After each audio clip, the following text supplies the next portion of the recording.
നമസ്കാരം. നമസ്കാരം. പശ്ചിമ ബംഗാൾ ഇപ്പോൾ കത്തിക്കൊണ്ടിരിക്കുകയാണല്ലേ. കഴിഞ്ഞ ദിവസം മമതാ ബാനർജി ഒരു പ്രസംഗത്തിലൊരു കാര്യം പറഞ്ഞു. അതായത് ഈ ഒരു മുഖ്യമന്ത്രിക്ക് ഒരിക്കലും ചേരാത്ത ഒരു കാര്യമാണ് മമതാ ബാനർജിയുടെ വായിൽ നിന്ന് വന്നത്. എന്തെന്ന് വെച്ച് കഴിഞ്ഞാൽ, അവർക്ക് വോട്ട് ചെയ്തിട്ടില്ലെങ്കിൽ അവരെ കൂടെ നിൽക്കുന്ന ഒരു വിഭാഗമുണ്ട്, അവരെ കൊണ്ട് വോട്ട് ചെയ്യാത്ത ആൾക്കാരെ കൊല്ലിക്കുമെന്നാണ് മമതാ ബാനർജി പറഞ്ഞത്. SIRൻ്റെ ഒരു പ്രശ്നം വന്ന് കോടതിയിൽ കയറി ഒരു പ്രോബ്ലം ഉണ്ടാക്കി. ഇതിനെല്ലാം ശേഷം നിക്കക്കള്ളി ഇല്ലാതെ മമതാ ബാനർജി എന്തായാലും പറഞ്ഞത് അവരൊരു മുഖ്യമന്ത്രിയുടെ പദത്തിലിരുന്നു കൊണ്ട് ഒരിക്കലും പറയാൻ പറ്റാത്ത ഒരു വാക്കാണ്. അതായത് അവരെ കൂടെ നിൽക്കുന്നതെന്ന് വെച്ചാൽ മുസ്ലിംസ് ആണല്ലോ, അവരെ കൊണ്ട് ഹിന്ദുക്കളെ കൊല്ലിക്കും എന്നൊരു രീതിയിലുള്ള വാക്കാണ് അവർ പറഞ്ഞത്. എന്താണ് ഇതിനെക്കുറിച്ച് പറയാനുള്ളത്? മുഖ്യമന്ത്രിക്കെന്നല്ല, ഒരു ജനാധിപത്യ രാജ്യത്ത് നമ്മുടെ ഭാരതത്തെ സംബന്ധിച്ച് പ്രത്യേകിച്ച് പറയുകയാണെങ്കിൽ ഭരണഘടനയിൽ ആവശ്യമില്ലാതെ തള്ളിക്കയറ്റിയ ഒരു വാക്കുണ്ട്, സെക്യുലറിസം, മതേതരത്വം, മതനിരപേക്ഷത എന്നൊക്കെ പറയുന്ന ഒരു വാക്ക് അതിൻ്റെ അകത്ത് തള്ളിക്കയറ്റിയിട്ടുണ്ട് ഇന്ദിരാഗാന്ധിയുടെ കാലത്ത്. ശരി, ഭരണഘടനയിൽ ഉള്ളത് കൊണ്ട് അതിനെ നാം അംഗീകരിക്കേണ്ടതുണ്ട്. അതിൽ നാം വിശ്വസിക്കുന്നുണ്ടെങ്കിൽ മുഖ്യമന്ത്രിക്കെന്നല്ല, ഭാരതത്തിലെ ഒരു പൗരനും ഇത്തരത്തിലൊരു പ്രസ്താവന നടത്തുവാൻ പാടില്ലാത്തതാണ്. പക്ഷേ മമത അത് നടത്തും. കാരണമെന്ന് വെച്ച് കഴിഞ്ഞാൽ, മമതയ്ക്ക് ഒന്നാമത് തന്നെ മമതയുടെ ഒരു ലക്കും ലഗാനും ഇല്ലാത്ത പോക്കെന്ന് മലയാളത്തിൽ പറയില്ലേ, ഒരു പിടി വെള്ളിയില്ലാത്ത പോക്കാണ്. അവരെ നിയന്ത്രിക്കുവാൻ ആർക്കും സാധിക്കുകയില്ല. അങ്ങനെ ഒരു പ്രതിച്ഛായ അവരുണ്ടാക്കി വെച്ചിട്ടുണ്ട്. ദൗർഭാഗ്യകരമെന്ന് പറയട്ടെ, ആ പ്രതിച്ഛായ അവർ ബോധപൂർവം ഉണ്ടാക്കിയെടുത്ത ആ ഒരു പ്രതിച്ഛായയിൽ അവർ വിശ്വസിച്ച് തുടങ്ങിയിരിക്കുന്നു. അതൊരു മാനസിക രോഗത്തിൻ്റെ തുടക്കമാണോ എന്ന് സംശയിക്കേണ്ടിയിരിക്കുന്നു. പ്രത്യേകിച്ച് ആ മാനസിക രോഗം ഇപ്പോൾ ഏതാണ്ട് മൂർധന്യത്തിലെത്തിയോ എന്നും സംശയിക്കേണ്ടിയിരിക്കുന്നു. കാരണം ഇപ്പോൾ ഈ SIR പോലുള്ള ഇൻറ്റൻസ് റിവിഷൻസ് അവിടെ നടക്കുമ്പോൾ കാലാകാലങ്ങളായി അവരെ സംരക്ഷിച്ച് വന്നിരുന്ന ഒരു വോട്ട് ബാങ്ക് ഉണ്ടായിരുന്നു. ആ വോട്ട് ബാങ്ക് എന്ന് പറയുന്നത് അനധികൃത കുടിയേറ്റക്കാർ, പ്രത്യേകിച്ച് ബംഗ്ലാദേശിൽ നിന്നും റോഹിംഗ്യക്കാർ വരെ ഉണ്ടെന്ന് പറയുന്നു, റോഹിംഗ്യയിൽ നിന്ന് വരെ ഉള്ളവരുണ്ടെന്ന് പറയുന്നു. അത്തരത്തിലുള്ള അനധികൃത കുടിയേറ്റക്കാർ, അവരിൽ ഭൂരിഭാഗമെന്നല്ല ഏകദേശം എല്ലാവരും തന്നെ മുസ്ലിങ്ങളാണ്. അവരെ ബംഗാളിൽ കൊണ്ടുവന്ന് വ്യാജ ആധാർ കാർഡും മറ്റ് രേഖകളുമൊക്കെ സർക്കാർ ചിലവിൽ നിർമ്മിച്ച് നൽകി, തൃണമൂൽ കോൺഗ്രസിൻ്റെ പ്രവർത്തകർ നിർമ്മിച്ച് നൽകി, ബംഗാളികളാക്കി അവിടെ താമസിപ്പിച്ച് വോട്ടർ പട്ടികയിൽ ഇടം പിടിപ്പിച്ച് ഒരു വോട്ട് ബാങ്ക് സൃഷ്ടിച്ച് മമത ബംഗാളിൻ്റെ ഭരണം കാലാകാലങ്ങളായി കൈയാളി വന്നിരുന്നൊരവസ്ഥയുണ്ടായിരുന്നു. ആ അവസ്ഥയ്ക്ക് മാറ്റം വരുമെന്ന് മമതയ്ക്ക് വ്യക്തമായി അറിയാം. ഈ SIR നടപ്പാക്കി. അതെ, ഇവരെല്ലാം അങ്ങോട്ട് പിന്നെ ഈ ആൾക്കാർക്ക് ഇവിടെ നിലനിൽപ്പില്ലല്ലോ, അവർ പോയല്ലേ പറ്റുള്ളൂ. അപ്പോഴത്തേക്ക് ആളുകളുടെ കുറച്ച് മാത്രം ആളുകളായി ചുരുങ്ങും. അപ്പോഴത്തേക്ക് മമതയ്ക്ക് വോട്ട് കിട്ടാനുള്ള അവിടെയുള്ള ആ ഒരു പ്രാവീണ്യം കുറയും. അപ്പോഴത്തേക്ക് മമതയ്ക്ക് പിന്നെ നിലനിൽപ്പില്ല. അതാണ് മമത അവിടെ ഉദ്ദേശിക്കുന്നത്, അല്ലേ? തീർച്ചയായിട്ടും. അതുകൊണ്ട് തന്നെയാണ് ഇവരെ നാട് കടത്തുന്നു എന്നുള്ളതൊക്കെ അതിൻ്റെ അനന്തര നടപടികളാണ്. ആദ്യമായിട്ട് സംഭവിക്കാൻ പോകുന്ന വോട്ടർ പട്ടികയിൽ ഇവരുടെ പേരുകളില്ലാതാവും. വോട്ടർ പട്ടികയിൽ പേരില്ലാതായാൽ തിരഞ്ഞെടുപ്പിൽ സമ്മതിദാനാവകാശം വിനിയോഗിക്കുവാനുള്ള അവകാശം ഉണ്ടാവില്ല എന്നുള്ള കാര്യം എടുത്തു പറയേണ്ടതില്ലല്ലോ. അപ്പോൾ അങ്ങനെയുള്ളൊരവസ്ഥ വരുമ്പോൾ മമതയുടെ വോട്ട് ബാങ്ക് നശിക്കുകയും മമത ഇത്രയും കാലം ഒരു അജയ്യ എന്നുണ്ടാക്കി വെച്ചിരുന്ന ഒരു പ്രതിച്ഛായ തകരുകയും മുഖ്യമന്ത്രി സ്ഥാനമല്ല, ചിലപ്പോൾ ഒരുപക്ഷെ തൃണമൂൽ കോൺഗ്രസിൻ്റെ ചരിത്രത്തിൽ ഏറ്റവും ദയനീയമായ പരാജയം തന്നെ ഒരുപക്ഷെ ഒരു മര്യാദയ്ക്കുള്ള തിരഞ്ഞെടുപ്പ് പട്ടിക പ്രകാരം ബംഗാളിൽ തിരഞ്ഞെടുപ്പ് നടത്തിയാൽ ഉണ്ടായെന്ന് വരാം. തൃണമൂൽ കോൺഗ്രസ് ദയനീയമായ രീതിയിൽ പരാജയപ്പെട്ടെന്ന് വരാം. അത് ആരെക്കാളും നന്നായിട്ട് മമതയ്ക്ക് അറിയാം. അതുകൊണ്ട് തന്നെയാണ് ഈ SIR നടപ്പാക്കുവാനുള്ള പ്രാരംഭ നടപടികൾ അവിടെ തുടങ്ങുന്നതിന് മുമ്പ് തന്നെ ഇതിനെതിരെ ശക്തമായ എതിർപ്പുമായി മമത രംഗത്ത് വന്നതും അവരാൽ കഴിയുന്ന രീതിയിലുള്ള പ്രകടനങ്ങളും പ്രക്ഷോഭങ്ങളും ഒക്കെ അവർ കാഴ്ചവെച്ചതും സുപ്രീം കോടതിയിൽ പോയി നാടകം കളിച്ചതും സുപ്രീം കോടതി ഒരു SIR നടപ്പാക്കുവാനുള്ള ഒരു രീതി നിശ്ചയിച്ച് നൽകിയിട്ട് പോലും സുപ്രീം കോടതിക്കെതിരെ പോലും, ഫലത്തിൽ സുപ്രീം കോടതിക്കെതിരെയാണ് അവരിപ്പോൾ ഈ കുത്തിയിരിപ്പ് സത്യാഗ്രഹം നടത്തുന്നത്. തത്വത്തിൽ അവർ പ്രത്യക്ഷമായി പറയുന്നില്ലെങ്കിൽ പോലും സുപ്രീം കോടതി അംഗീകരിക്കില്ല എന്നവർ പ്രത്യക്ഷമായിട്ട് പറയുവാൻ സാധിക്കില്ല. കാരണം അടുത്ത നിമിഷം ചിലപ്പോൾ സ്ഥാനം തെറിച്ചെന്ന് വരും. പക്ഷേ തത്വത്തിൽ സുപ്രീം കോടതിക്കെതിരെയാണ് അവരിപ്പോൾ പ്രവർത്തിച്ചു കൊണ്ടിരിക്കുന്നത്. അതിൽ ജ്ഞാനേഷ് കുമാർ എന്നുള്ള മുഖ്യ തെരഞ്ഞെടുപ്പ് കമ്മീഷണറെ ഒരു ബലിയാട് അല്ലെങ്കിൽ ഒരു ലക്ഷ്യമാക്കി, ഇതാണ് ഇയാളെ മുന്നിൽ നിർത്തിയാണ്, ഇയാളെ കാണിച്ചാണ് ഞാൻ ഈ പ്രകടനങ്ങളെല്ലാം കാണിക്കുന്നതെന്നുള്ളൊരു നാടകത്തിന് വേണ്ടി അവർ ചെയ്യുന്നു എന്ന് മാത്രം. ഇനി അതിൽ പറഞ്ഞ പോലെ അവർ ഈ നടത്തിയ ഒരു പ്രസ്താവനയിലേക്ക് വരാം. ഒരു പ്രത്യേക സമുദായത്തെ ഉപയോഗിച്ച് ആരെ കൊല്ലുമെന്നാണ് അവർ പറയുന്നത്? ഹിന്ദുക്കളെ കൊല്ലുമെന്നാണ് പറയുന്നത്.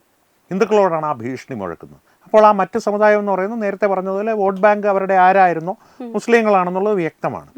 ഇത്തരത്തിലുള്ളൊരു ഭീഷണി അവർ നടത്തണമെങ്കിൽ ആ ഭീഷണി കേട്ടിരിക്കുന്ന ഹിന്ദുക്കൾ വിശ്വസിക്കുമെന്ന് അവർക്ക് ഉറപ്പുണ്ടെങ്കിൽ അവരിതിനു മുമ്പ് എന്തൊക്കെ നടപ്പാക്കിയിട്ടുണ്ടാവണം, അവരത് ചെയ്യുമെന്നുള്ളൊരു ഉറപ്പ് ഹിന്ദു സമുദായത്തിനുണ്ടെന്നുള്ള അറിവ് മമതാ ബാനർജിക്ക് ഉണ്ടായിരിക്കണം. അപ്പോൾ ഏതെല്ലാം ഒരു കഠിന എന്താ പറയുക സാഹചര്യങ്ങളിലൂടെ ആയിരിക്കണം ഹൈന്ദവ സമുദായം ബംഗാളിൽ ഇതിനു മുമ്പ് കടന്നു പോയിട്ടുണ്ടാവുക, അല്ലെങ്കിൽ അതിന് അങ്ങനെ കടന്നു പോകുവാൻ അവരെ മമതാ ബാനർജി നിർബന്ധിതരാക്കിയിട്ടുണ്ടാവുക എന്ന് ചിന്തിച്ചാൽ ഒരുപക്ഷെ നാം ഭയപ്പെട്ടു പോകും. ആക്ച്വലി ഇതൊരു വോട്ട് ഒരു അട്ടിമറി ശ്രമവും കൂടിയാണ്. ഇവരെ ഭീഷണിപ്പെടുത്തിക്കൊണ്ട് വോട്ട് നേടാനുള്ള ഒരു ശ്രമവും കൂടിയാണ് ഇതിലൂടെ നടത്തുന്നത് അല്ലേ? അവരെ ഭീഷണിപ്പെടുത്തിക്കൊണ്ട് അവരുടെ വോട്ടുകളെ സ്വാധീനിക്കാനുള്ള ഒരു ശ്രമം എന്നുള്ളത് ഒന്ന്. രണ്ട് എന്ന് പറയുന്നത് തിരഞ്ഞെടുപ്പ് പെരുമാറ്റച്ചട്ടം നിലവിൽ വരുന്നതിന് മുമ്പ് ഇത്തരത്തിലൊരു ഭീഷണി മമത ഉയർത്തുന്നത് ഹിന്ദുക്കൾക്കുള്ളൊരു മുന്നറിയിപ്പ് മാത്രമല്ല, അവരീ പറയുന്ന അവരെ പിന്തുണയ്ക്കുന്ന സമുദായത്തിനുള്ള ഒരു സൂചന കൂടിയാണ്. നിങ്ങൾ തയ്യാറായി ഇരുന്നു കൊള്ളൂ, ഒരു പക്ഷേ കലാപത്തിന് സാധ്യതയുണ്ട്, കലാപം വേണ്ടി വന്നേക്കാം. ഇത്തരത്തിൽ SIRൽ നിന്ന് ഒരു പരിധിയിൽ കൂടുതൽ എൻ്റെ പിന്തുണയ്ക്കുന്ന സമുദായക്കാർ പുറത്തു പോയാൽ തിരഞ്ഞെടുപ്പ് നടക്കാൻ അനുവദിക്കാത്ത രീതിയിലൊരു കലാപം ചിലപ്പോൾ ബംഗാളിൽ പൊട്ടിപ്പുറപ്പെട്ടേക്കാം. ബംഗാളിൻ്റെ ചരിത്രം തന്നെ ഇത്തരത്തിലുള്ള വർഗീയ കലാപങ്ങൾ നിറഞ്ഞതാണെന്നുള്ളത് പലപ്പോഴും നാം ഓർക്കാറില്ല. കാരണം എന്ന് വെച്ച് കഴിഞ്ഞാൽ നമ്മുടെ ചരിത്ര പുസ്തകങ്ങളിലൊന്നും അത് പഠിപ്പിക്കേണ്ട രീതിയിൽ. പക്ഷേ അത്തരത്തിലൊരു ഭയാനകമായ അവസ്ഥയിലൂടെയാണ് പശ്ചിമ ബംഗാൾ കടന്നു പോകുന്നത് സത്യമാണ്. അതിൻ്റെ തലപ്പത്ത് ഇത്തരത്തിലൊരു മാനസിക രോഗി, അങ്ങനെ തന്നെ വിളിക്കണം അവരെ, കാരണം ഒരു മാനസിക രോഗി കയറിയിരിക്കുന്നു എന്നുള്ളത് ദൗർഭാഗ്യകരമാണ്. പക്ഷേ ജനാധിപത്യപരമായിട്ടുള്ള രീതിയിൽ മാത്രമേ അവരെ കൈകാര്യം ചെയ്യാൻ സാധിക്കൂ എന്നുള്ളത് കൊണ്ട് തന്നെ എളുപ്പത്തിലൊരു പരിഹാരം ഇതിനില്ല എന്നുള്ളതാണ് സത്യം. ഈ ചരിത്രം പറഞ്ഞുകൊണ്ട് ഒരു കാര്യം കൂടെ ചോദിക്കട്ടെ. അപ്പം ഈ മമതാ ബാനർജിയെ നേരിടാൻ വേണ്ടി പശ്ചിമ ബംഗാളിൽ ഇനിയിപ്പം ഗോപാൽ പത്തയെ പോലുള്ള ആളുകൾ നേരിട്ടിറങ്ങി വരേണ്ടി വരുമോ? ആ ഒരു അവസ്ഥയിലോട്ടാണോ ഇപ്പം കാര്യങ്ങൾ മുന്നോട്ട് പോകുന്നത്? ജിന്നയെ നേരിടാൻ ഒരു ഗോപാൽ ചന്ദ്ര മുഖർജി അല്ലെങ്കിൽ ഗോപാൽ പട്ട മതിയായിരുന്നു. ജിന്നയുടെ 1946 ഡയറക്റ്റ് ആക്ഷൻ ഡേ എന്നുള്ള പേരിൽ ഭാരതത്തിൻ്റെ വിഭജനത്തിന് നിർബന്ധം പിടിച്ച് ജിന്ന നടപ്പാക്കിയൊരു ഹിന്ദു വംശഹത്യയാണെന്ന് ഡയറക്റ്റ് ആക്ഷൻ ഡേ. എത്ര പേർക്ക് അറിയാമെന്ന് എനിക്കറിയില്ല, കാരണം നേരത്തെ പറഞ്ഞ പോലെ അതും ചരിത്ര പുസ്തകങ്ങളിൽ പഠിപ്പിക്കാറില്ല നമ്മളെ. പക്ഷേ ഡയറക്റ്റ് ആക്ഷൻ ഡേയെ നേരിടാൻ ഹിന്ദുക്കൾ ഒരു പരിധിയിൽ കടന്നുള്ള വംശഹത്യ, പരിധി എന്ന് പറഞ്ഞാൽ അതിനെന്തെങ്കിലും പരിധി ഉണ്ടോ എന്ന് ചോദിച്ചാൽ ഇല്ല. ഒരാളെ കൊന്നാലും അത് ആ വംശഹത്യയുടെ കൂട്ടത്തിൽ തന്നെയാണ് വ്യക്തിപരമായി ഞാൻ പെടുന്നത്. പക്ഷേ ഒരു പരിധിയില്ലാത്ത രീതിയിൽ ഹിന്ദുക്കൾ ആക്രമണത്തിന് വിധേയരായപ്പോൾ ഒരു ഇറച്ചി വെട്ടുകാരനായ അല്ലെങ്കിൽ ഒരു ഇറച്ചി വിൽപ്പനക്കാരനായിട്ടുള്ള ഗോപാൽ പട്ട എന്നുള്ളത് ആട് എന്നുള്ള അദ്ദേഹത്തിൻ്റെ ഇറച്ചിക്കടയുടെ പ്രതീകമായിട്ടാണ് അദ്ദേഹത്തെ വിളിക്കുന്നത്. ഗോപാൽ ചന്ദ്ര മുഖർജി എന്ന ഗോപാൽ പട്ട സായുധനായി ഒപ്പം ചെറുപ്പക്കാരെയും കൂട്ടി ആയോധന കലകളൊക്കെ പഠിച്ച ചെറുപ്പക്കാരെയും കൂട്ടി ഒരു പ്രതിരോധം തീർക്കുകയും തിരിച്ചടിക്കുകയും ചെയ്തത്. അതുവരെ ഏകപക്ഷീയമായിട്ട് ഹിന്ദു വംശഹത്യ നടത്തിയിരുന്ന ഇസ്ലാമിക ഭീകരവാദികൾ തിരിഞ്ഞോടാൻ ഗോപാൽ പട്ട നിർബന്ധിതരാക്കി അവരെ. അതുകൊണ്ട് തന്നെ ഗോപാൽ പട്ട ബുച്ചർ ഓഫ് ബംഗാൾ എന്നാണ് വിളിക്കുന്നത് അദ്ദേഹത്തെ. അദ്ദേഹം ബുച്ചർ തന്നെയായിരുന്നു, ഇറച്ചി വെട്ടുകാരൻ തന്നെയായിരുന്നു. പക്ഷേ അദ്ദേഹം ഒരു 1946 അദ്ദേഹം വെട്ടിയ ഇറച്ചികൾ സത്യം പറഞ്ഞാൽ ബംഗാളിനെ രക്ഷിക്കുകയാണ് ചെയ്തത്.